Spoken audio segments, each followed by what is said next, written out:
السلام علیکم ورحمۃ اللہ وبرکاتہ۔ کیا آپ ہمارا ساتھ دیں گے؟ نکاح کم پیسوں سے کرو۔ بیٹیوں کی عمر 30-35 سال کی ہو رہی ہے۔ نہ دہیج لیا جائے گا نہ دہیج دیا جائے گا۔ بیٹی سودا نہیں، عزت ہے۔ میرے بھائی، جب ہم یہ بات کرتے ہیں تو یہ لاگو میرے اوپر بھی ہوتا ہے۔ کیوں کہ جب انسان کسی کو کوئی بات سمجھانا چاہتا ہے تو سب سے پہلے وہ شخص ان باتوں پہ خود عمل کرے، تب جا کے دوسرے لوگ اس کی بات کو مانتے ہیں۔ جب ہم مدرسے میں تھے تب ہم نے سوچ کے رکھا تھا کہ شادی ہوگی تو اللہ تبارک و تعالیٰ کے کرم سے کچھ بھی نہیں لیں گے دہیج میں۔ لیکن اب میری خود قسمتی کہیں یا میری بدقسمتی کہیں، ہم نے تو کچھ مانگا نہیں اور اللہ تبارک و تعالیٰ کے فضل سے جو ملا سو ملا۔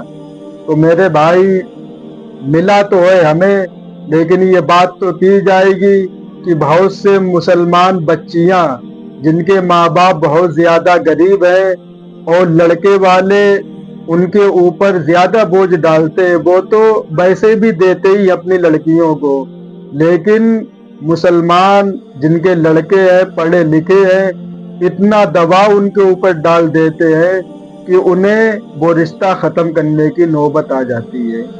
کوئی کہتا ہے کہ ہم کو 4 لاکھ روپے چاہیے اور پورا دہیج چاہیے۔ کوئی کہتا ہے کہ ہم کو بائک بھی چاہیے، 5 لاکھ روپے بھی چاہیے اور پورا دہیج بھی چاہیے۔ میرے بھائی، ہر ماں باپ اپنی بیٹی کو کچھ نہ کچھ دیتے ضرور ہیں، چاہے لڑکے والے مانگے یا لڑکے والے نہ مانگے، لیکن وہ لوگ دیتے ضرور ہیں۔ لیکن جب لڑکے والے مانگ کر دیتے ہیں کہ اتنا سامان ہم کو ہر حالت میں چاہیے، چاہے آپ اپنا گھر بیچیں، چاہے آپ اپنی زمین بیچیں، چاہے آپ اپنے آپ کو گروی رکھ دیں، تو جو لڑکی ہے جب وہ یہ باتیں اس کے پاس پہنچتی ہیں، وہ باتیں جب وہ سنتی ہے تو وہ اپنے آپ کو رحمت نہیں سمجھتی ہے۔ کیوں کہ اللہ تبارک و تعالیٰ نے لڑکی کو رحمت کا لقب دیا ہے اور لڑکے کو نعمت کا لقب دیا ہے۔ اور جب وہ لڑکی یہ سوچتی ہے کہ میری وجہ سے میرے ماں باپ پریشان ہیں، مصیبت میں آ گئے ہیں، تو وہ لڑکی اپنے آپ کو رحمت نہیں، وہ اپنے آپ کو عذاب سمجھتی ہے۔ کس وجہ سے؟ ان کی وجہ سے جنہوں نے دہیج کے لیے ان کے ماں باپ کو مجبور کیا۔ تو میرے بھائی، ایک تو وہ گھر بھی برباد ہوا اور اوپر سے گنہگار بھی بنے آپ۔ کیوں کہ اب وہ لڑکی کس طرف جائے گی؟ یا تو خودکشی کرے گی، یا تو کسی کے ساتھ اپنا کنیکشن کر کے اس کے ساتھ بھاگے گی، یا اپنی خواہش ناجائز طریقے سے پوری کرے گی۔ تو اس کا ذمہ دار کون ہوا؟ اس کے ذمہ دار ہم لوگ ہوئے ہیں۔ کیوں کہ اگر وہ لوگ اتنا دباؤ لڑکی والے کو اوپر نہ ڈالتے، اتنا پیسہ نہ مانگتے، تو خدا کی قسم یہ نوبت نہیں آتی۔ اب آپ مانگے یا نہ مانگے، ہر لڑکی والے اپنی لڑکیوں کو کچھ نہ کچھ دیتے ہیں۔ تو مانگنے سے کیا جب آپ کو مل ہی رہا ہے، کیونکہ یہ رسم اب ختم نہیں ہو سکتی ہے۔ سب سے بڑی بات کیا ہے کہ اگر کوئی ماں باپ اپنی بیٹی کو بغیر دہیج کے رخصت کر دے اپنے گھر سے، تو گاؤں والے اور رشتہ دار اور محلے والے جینے نہیں دیتے ماں باپ کو۔ تم غریب ہو، تم فقیر ہو، تمہارے پاس کھانے کو نہیں ہے، تم نے اپنی بیٹی کو کیا دیا ہے؟ یہ تانے ماں باپ کو جیتے جی مار دیتے ہیں۔ اس وجہ سے ماں باپ کو قرضہ لینا پڑتا ہے، اپنے گھروں کو بیچنا پڑتا ہے، اپنی زمین کو گروی رکھنا پڑتا ہے اور اپنی بیٹی کو دیتے ہیں۔ تو میرے بھائی، ان لوگوں سے بھی گزارش ہے جو لوگ یہ باتیں کرتے ہیں کہ تم نے اپنی بیٹی کو کیا دیا ہے۔ میرے بھائی، یہ باتیں نہیں بولنی چاہیے۔ اور وہ تو بول رہے ہیں، وہ تو بے وقوف ہیں، اور سب سے بڑا بے وقوف ہم اس کو سمجھتے ہیں، سب سے بڑا بے وقوف میری نظر کے اندر وہ انسان ہے جو یہ سمجھتا ہے کہ اگر ہم نے کوئی دین کا کام کیا تو لوگ میرے بارے میں کیا کہیں گے، میرے نظر میں سب سے بڑا احمق، سب سے بڑا بیوقوف وہ شخص ہے جو یہ بات کرتا ہے کہ اگر ہم نے اپنی بیٹی کو دہیج نہیں دیا، اگر ہم نے برائتوں کو کھانا نہیں کھلایا، اگر ہم نے یہ کام نہیں کیا، ہم نے اگر یہ رسم نہیں کی تو میرے رشتہ دار، میرے گھر والے، میرے خاندان والے، گاؤں والے ہم کو کیا تانا دیں گے۔ یہ چیز ہم اس انسان کو پاگل سمجھتے جو یہ سمجھتا ہے کہ لوگ کیا کہیں گے، آپ کرو گے پھر بھی دنیا کہے گی اور نہیں کرو گے پھر بھی دنیا کہے گی۔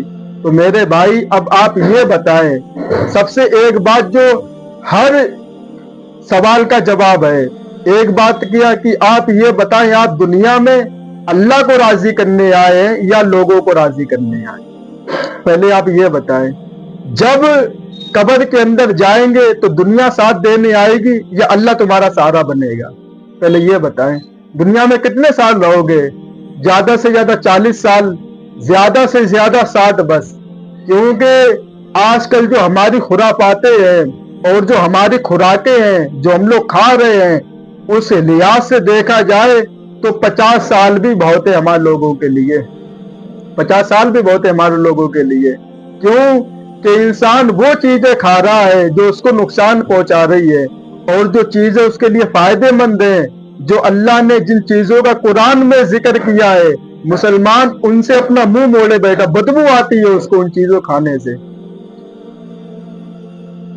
وہ یہ سمجھتا ہے کہ یہ چیزیں ہم کو فائدہ نہیں پہنچانے والی ہے۔ اب دیکھو، دودھ ہے، نبی پاک صلی اللہ علیہ وسلم ادھر بکری کا دودھ نکالا، ادھر پی لیا۔ اب یہی آج کے دور میں کسی کے پاس آپ لے کے جائیں، پہلے اس کو گرم کرے گا، پھر اس کو فریج میں رکھے گا، تب اس کو پیے گا، تو بالکل یہ سمجھو کہ دودھ کی اس نے ایسی کی تیسی کر دی ہے، کوئی فائدہ نہیں پہنچا سکتا دودھ اس کو۔ صحابہ کرام کھجور کھاتے تھے، دودھ پیتے تھے، جنگ کے میدان میں جاتے تھے، اتنی بھاری بھرکم تلوار اٹھاتے تھے روزے کی حالت میں۔ اور آج کا مسلمان دیکھ لو کہ اگر ماں باپ کہہ دیں کہ یہ 15 کلو چاول گھر پہ لے کے آنے ہیں تو اس کی حالت خراب ہوتی ہے۔ کیوں کہ آج طاقت نہیں مسلمانوں کے اندر ہے، صرف اور صرف باتیں ہیں، بس یہ کر دیں گے وہ کر دیں گے، باتوں تو ہے نہیں۔ تو میرے بھائی آج دیکھ لو مسلمانوں بچوں کو، بچیوں کو پیزا، برگر، کولڈ ڈرنک اور گول گپے۔ ہم یہ نہیں کر رہے آپ بالکل چھوڑ دیں، آپ کھائیں، لیکن اپنے جسم کا خیال رکھیں۔ کھجور فیٹ کم کرتی ہمارے جسم کا، اور جو لونگ ہوتی وہ بھی بہت فائدے مند ہے، بہت لونگ کے فائدے ہیں۔ لونگ سب سے بڑا جو کام کرتی ہے وہ ہے خون کو گاڑھا ہونے سے روکتی ہے، خون کو گاڑھا نہیں ہونے دیتی لونگ، اور جب خون گاڑھا ہو جاتا ہے تو انسان کو بہت سی بیماریاں پکڑ لیتی، جیسے وہ بہت سے لوگ بتاتے ہیں وہ ہارٹ اٹیک جو بیماری ہوتی ہے وہ خون، ایک تو چربی جم جاتی دل کے اوپر، وہ کس وجہ سے؟ تلی ہوئی چیزیں کھانے سے وہ دل کے اوپر چربی جم جاتی ہے۔ اور جو کھجور ہوتا ہے، جو سوکھا ہوا چھوارا کھجور، یہ چیزیں قرآن میں ان کا ذکر آیا، یہ بہت فائدے مند ہے، ہر انسان کو کھانی چاہیے صبح کے وقت۔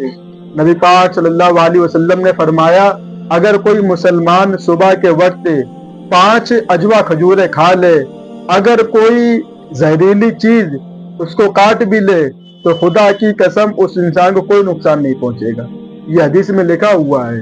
تو آج مسلمان ان چیزوں سے دور بھاگتا ہے، اور جو چیزیں نقصان کرنے والی ہے ان کو خوب دبا کے کھاتا ہے، پھر بعد میں کہتا ہم کو یہ بیماری ہو گئی، ہم کو یہ بیماری ہو گئی۔ آج دیکھ لو کہ بواسیر کے کینسر کتنے دنیا میں آ رہے ہیں، اور کس وجہ سے؟ یہ ہماری اپنی خرافات کی وجہ سے ہے کہ مسلمان کام کرے گا لیکن پانی نہیں پیے گا، اور جب پانی نہیں پیا جاتا ہے، کیونکہ جب بات ہوتی ہے بات سے بات نکلتی تو اس کا بھی بات کا جواب دینا پڑتا ہے۔ آپ کام کریں، جب ہم لوگ پانی نہیں پیتے ہیں، کیونکہ ہم بھی چیزیں پڑھتے رہتے، خدا کے اللہ کے کرم سے تھوڑی بہت نالج ہم کو بھی آ گئی ہے کہ جب انسان بیٹھتا ہے تو اس کے پورے جسم کا جو وزن ہوتا ہے 70 کلو ہو، 50 کلو ہو، 40 جتنا بھی ہو، وہ اس کی لیٹرنگ کی جگہ پر اس کا وزن آ جاتا ہے۔ اور جب وہ پانی نہیں پیتا تو وہی چیز سوکھ کے اور اس کی جو لیٹرین کی جو جگہ ہے اس کو خراب کر دیتی ہے، یہ نقصان کرنے والی ہے، ان کو خوب دبا کے کھاتا ہے، پھر بعد میں کہتا ہم کو یہ بیماری ہو گئی، ہم کو یہ بیماری ہو گئی۔ آج دیکھ لو کہ بواسیر کے کینسر کتنے دنیا میں آ رہے ہیں، اور کس وجہ سے؟ یہ ہماری اپنی خرافات کی وجہ سے ہے کہ مسلمان کام کرے گا لیکن پانی نہیں پیے گا، اور جب پانی نہیں پیا جاتا ہے، کیونکہ جب بات ہوتی ہے بات سے بات نکلتی تو اس کا بھی بات کا جواب دینا پڑتا ہے۔ آپ کام کریں، جب ہم لوگ پانی نہیں پیتے ہیں، کیونکہ ہم بھی چیزیں پڑھتے رہتے، خدا کے اللہ کے کرم سے تھوڑی بہت نالج ہم کو بھی آ گئی ہے کہ جب انسان بیٹھتا ہے تو اس کے پورے جسم کا جو وزن ہوتا ہے 70 کلو ہو، 50 کلو ہو، 40 جتنا بھی ہو، وہ اس کی لیٹرین کی جگہ پر اس کا وزن آ جاتا ہے، اور جب وہ پانی نہیں پیتا تو وہی چیز سوکھ کے اور اس کی جو لیٹرین کی جو جگہ ہے اس کو خراب کر دیتی ہے، وہ بواسیر کا روپ لے لیتی ہے۔ تو میرے بھائی یہ کس وجہ سے ہوتا ہے کہ جو انسان موٹا زیادہ ہوتا ہے اس کو یہ بیماری زیادہ لگتی ہے۔ تو یہ سب چیزیں ہم کو دیکھنی ہے، ہمیں اپنی زندگی خوشحال بنانا ہے، آزاد بنا کے نہیں جینا ہے۔ ابھی دیکھ لو دنیا کے اندر انسان تو پیسے والا ہے، کھاتا پیتا ہے، ابھی آپ اس کے پاس جائیں اور اس سے باتیں کریں تب آپ کو معلوم ہوگا کہ اللہ کا بہت کرم ہے، بہت کرم ہے کہ ہم لوگ غریب ہیں، ہم ان بیماریوں سے بچے ہوئے ہیں۔ لیکن آج جتنی بیماری پیسے والوں کے پاس ہے اس سے کم بیماری آج غریب لوگوں کے پاس ہے۔ کیوں؟ کہ اس کے پاس پیزا کھانے کے پیسے نہیں ہیں، اس کے پاس برگر کھانے کے پیسے نہیں ہیں، اس کے پاس کولڈ ڈرنک پینے کے پیسے نہیں ہیں۔ وہ کیا کھائے گا؟ روٹی، چاول، چٹنی، ٹماٹر، بس، اور یہی چیز فائدہ کرتی ہے انسان کو۔ آج دیکھ لو بچوں کو 10-10 سال کی عمر ہے، چشمے آ گئے ہیں چہرے پر۔ کیوں؟ کہ وہ ہم نے سرما لگانا چھوڑ دیا۔ نبی نے کیا فرمایا؟ رات میں لیٹو 3 سلائے سرما لگا کر سو۔ آج مسلمان نے چھوڑ دیا۔ دیکھ لو بچوں کو، ہم اسی دنیا میں رہتے، کہیں بریک سے ہم نہیں آئے، ہم بھی دیکھتے رہتے کون کیا کر رہا ہے۔ چھوٹے چھوٹے بچے 10 سال کی عمر، 9 سال کی عمر، چشمہ لگا ہوا ہے۔ کیوں؟ کتنا موبائل دیکھا جا رہا ہے، اور وہ غذا استعمال کر رہے ہیں جو ہماری آنکھوں کو، ہمارے اسکن کو نقصان پہنچاتی ہے۔ وہ سڑا ہوا تیل جو ایک بار ڈالا جاتا ہے مہینوں بھر چلتا ہے کڑھائی کے اندر، کبھی صاف نہیں کی جاتی ہے، وہ چیزیں ہم لوگ اپنے پیٹ میں کھاتے ہیں۔ تو کیا ہوگا میرے بھائی؟ ہماری حالت خراب ہوگی۔ وہ تو پیسے کما رہے ہیں تو ہمیں احتیاط کرنا ہے۔ کھانے سے کوئی نہیں روکتا اسلام کی آپ یہ چیزیں چھوڑ دیں، کھانا آپ کھائیں، احتیاط سے کھائیں، یہ نہیں کہ اب کھانا چھوڑ دیا وہی چیز آپ کھاتے جا رہے ہیں۔ تو بات یہ شروع ہوئی تھی نکاح کے اوپر کہ آج دیکھو جا کے غریب گھرانوں میں 30 سال 35 سال کی لڑکیاں بیٹھی ہوئی ہیں، کوئی پوچھنے والا نہیں ہے، کوئی مدد کرنے والا نہیں ہے، کوئی رشتہ دینے والا نہیں ہے، کوئی پوچھتا بھی نہیں ہے کہ کچھ ضرورت ہے آپ کو پیسوں کی۔ اب وہی انسان جب اپنی بچی کو لے کر سڑکوں پہ بھیک مانگتا ہے تب مسلمان کہتا ہے کہ دیکھو ان کے پاس تو کھانے کو، ان کے پاس پینے کو ہے، لیکن ان کو کوئی پیسہ دینے والا نہیں ہے، کوئی ان کو نہیں پوچھنے والا ہے۔ جوان لڑکی اپنے ماں باپ کے ساتھ گھوم رہی ہے سڑکوں پہ۔ آج کوئی مسلمان یہ نہیں چاہتا ہے کہ ان کے 500 روپے دے کے ان کی مدد کر دیں۔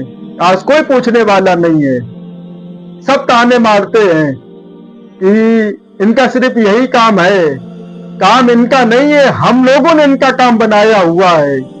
ابھی کچھ دنوں کی بات ہے، ایک جوان لڑکی اس کے ساتھ بوڑھا باپ سڑکوں پہ گھوم رہا ہے، پیسے مانگ رہا ہے کہ میری لڑکی کا شادی کرنی، مسلمان تھا، نکاح کرنا ہے لڑکی کا، لیکن پیسہ نہیں ہے۔ لڑکے والے دہیج مانگ رہے، کہاں سے لا کے دیں گے؟ تو میرے بھائی یہ چیزیں ہم کو دیکھنی ہے، سوچنا ان چیزوں کے اوپر، کیونکہ بہت سی لڑکیوں کی زندگی برباد ہو چکی ہے اور بہت سی برباد ہونے جا رہی ہے۔ اگر آج ہم لوگوں نے کچھ بھی نہیں کیا تو خدا کی قسم کل قیامت کے دن ہم کو حساب دینا پڑے گا اللہ کے سامنے کہ تمہارے پڑوس میں جوان لڑکی بیٹھی تھی، تم نے کیوں نہیں پوچھا اس کے بارے میں کہ تمہیں کیا ضرورت ہے، کیوں شادی اس کی نہیں ہو رہی ہے؟ نہیں پوچھا ہم لوگوں نے۔ اب وہی لڑکی خودکشی کر لیتی ہے اور اس غلط کام پہ چل جاتی ہے، غلط راستے پہ، جس کا اسلام نے بہت سخت سزا رکھی، جس کو زنا کہتے ہیں۔ کل نفس ذائقۃ الموت۔ میرے بھائی ہر نفس کو موت کا مزہ چکھنا ہے۔ کیونکہ جب وہ انسان گناہ کرے گا مر کے جائے گا اللہ تبارک و تعالیٰ کے سامنے اس کو حساب دینا پڑے گا. وَلَا تَقْرَبُوا الزِّنَا إِنَّهُ كَانَ فَاحِشًا، زنا کے قریب بھی مت بھٹکو، اگر ہو بھی جائے تو فوراً اللہ سے توبہ کر لو اور اس کے بارے میں کسی سے ذکر نہ کرو، کسی سے ذکر نہ کرو کہ ہم نے زنا کیا، کیونکہ یہ وہ گناہ ہے جب انسان اس کا ذکر بھی کرتا ہے تو اس کے لیے اس کو گناہ ملتا ہے، گناہ لکھا جاتا ہے. کیونکہ یہ وہ سنگین گناہ اگر ہو گیا آپ توبہ کر لیں، پھر زندگی بھر کے لیے اس کو دماغ سے ایسا نکال کے پھینکیں کہ ہم نے کبھی کیا ہی نہیں ہے. کیوں کہ گناہ کتنا بڑا بھی ہو توبہ کرنے کے بعد اللہ تبارک و تعالیٰ اس کو دھو دیتا ہے، صاف کر دیتا ہے، اس کا تصور ختم کر دیتا گناہ کا. تو میرے بھائی ہمیں یہ سوچنا ہے کہ ہم کس طریقے سے ان بچیوں کی مدد کر سکتے ہیں. کیوں کہ تھوڑی حیا سے بات لیکن کرنا ضروری ہے. بھوک کے بعد جو شدید چیز ہے انسان کے اندر وہ ہے بھوک. کھانا کے بعد اگر کوئی سب سے ضروری چیز ہے وہ جسمانی خواہش، کیونکہ وہ یہ چیز ہے کہ انسان کو بہت غلط راستے پہ لے کے جاتی، وحشیانہ پن انسان کے دل میں اتر آتا ہے. آج لڑکیاں یہ سوچتی ہیں یہ تو میرے رشتہ دار ہیں، یہ تو میرے شوہر کے بھائی ہیں، یہ تو میرے ماموں کے دوست ہیں، یہ تو میرے پھوپھا کے دوست ہیں، یہ میرا کیا کریں گے، یہ تو میرے جاننے والے ہیں. میرے بھائی وہ جاننے والے تو ہیں لیکن اس کے دل میں کیا ہے آپ کو نہیں پتا ہے. اسی لیے اسلام کہتا ہے کہ 4 انسان کو چھوڑ کے عورت کو ہر انسان سے پردہ کرنا چاہیے اور خاص کر اپنے سینے کا خیال رکھنا چاہیے، کیونکہ یہی وہ چیز ہے جو انسان کو آمادہ کرتی ہے. کیونکہ اللہ تبارک و تعالیٰ نے عورت کے جسم میں سب سے خوبصورت جو چیز بنائی ہے وہ ہے سینہ. اگر وہی چیز اگر کسی عورت کے اندر نہ ہو، خدا کی قسم کوئی مرد اس کے پاس نہیں جا سکتا ہے، کوئی اس کو دیکھ نہیں سکتا ہے لڑکی کو. اور آپ دیکھ لو کہ جن کے مطلب سائز چھوٹے یا بڑے ہیں اور جن کے بڑے ان کے آپ دیکھ لو جا کے کہ مرد اسی کے پیچھے لپٹتا بھی ہے. کیوں کہ وہ اللہ نے چیز ایسی بنائی ہے. تو میرے بھائی اس سے معلوم ہوا یہ چیزیں چھپانے کی نہیں، چیزیں بتانے کی ہے کہ عورت کو اللہ نے کیا مقام دیا ہے. اس کے جسم کا ایک ایک حصہ جو شہوت کی طرف رغبت کرتا ہے اس کو کیسے پردے میں چھپانے کی ضرورت ہے، دنیا کو دکھانے کی ضرورت نہیں ہے. اب ماں باپ کہتے ہیں کہ جاؤ موٹر سائیکل پہ، یہ تو تمہارے ماموں کے دوست ہیں، یہ تو تمہارے پھوپھا کے دوست ہیں، چلی جاؤ موٹر سائیکل پہ گھوم لو جا کے. میرے بھائی ایسا نہیں کرنا چاہیے. کتنے کیس دنیا میں آتے ہیں کہ ماموں کا دوست آیا گھر پہ ملنے کے لیے، لڑکی کو بھیج دیا، کچھ مہینے کے بعد پتا چلا کہ وہ پریگننٹ ہے. پتا چلا کہ کیا ہوا کہ وہ لے گیا تھا وہاں پہ اس کے ساتھ زبردستی کر لی. تو ماں باپ کو سوچنا چاہیے. کیوں کہ صرف 4 مرد عورت کے لیے وفادار ہے دنیا کے اندر، بس کوئی وفادار نہ تھا اور نہ قیامت تک ہوگا. کیونکہ صرف 4 شخص عورت کو عزت کی نظر سے دیکھتے، باقی دنیا میں جتنے بھی ہیں وہ سب وحشیانی نظر سے دیکھتے عورت کو. جس کے دل میں اللہ کا خوف ہے، ہم سب کی بات نہیں کہتے، جس کے دل میں اللہ کا خوف ہے اور وہ جانتا ہے کہ لڑکیوں کو عورتوں کو کس نظر، بس آخری بات ہے یہ کس نظر سے دیکھنا ہے، وہ تو اللہ کا خوف کھا کے اچھی نظر سے دیکھتا ہے. لیکن 4 مرد کے سوا عورت کا دنیا میں کوئی وفادار نہیں ہے، کوئی وفادار نہیں ہے. پہلا اس کا باپ، دوسرا اس کا شوہر، تیسرا اس کا بیٹا، چوتھا اس کا بھائی. بس یہ 4 وفادار ہیں عورت کے لیے قیامت تک کے لیے. اور جتنے بھی مرد دنیا میں کوئی عورت کا وفادار نہیں ہے. جو بھی اس کو دیکھتا ہے وہ صرف اور صرف گندی نظر سے، وہ یہ سوچتا ہے بس کیسے بھی ہم کو مل جائے.